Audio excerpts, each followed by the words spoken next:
So I wonder, you bring up the term hero, and in thinking about it in this perspective, do you think that there's something, are we missing a particular person today? Are we missing a leader?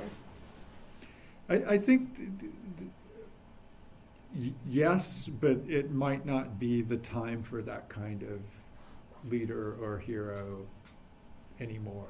And I think that thinking historically, John Muir was very much a man of his times, and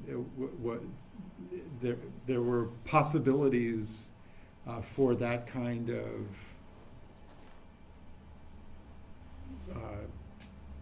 writing to have real prominence and salience among a particular particularly among the elite in America, that's just really much harder and maybe impossible to do in the kind of cacophonous, diverse world that we live in.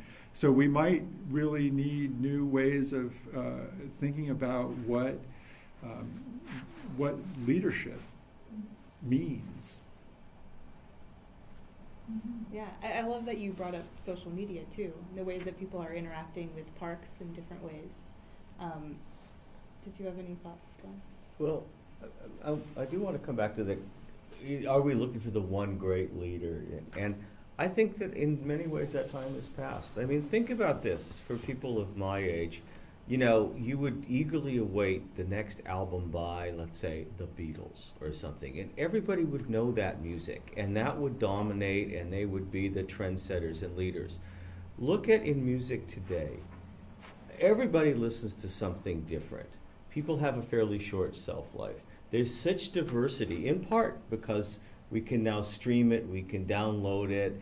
It's such a wide playing field, such a huge palette. And I think that's true with thought also.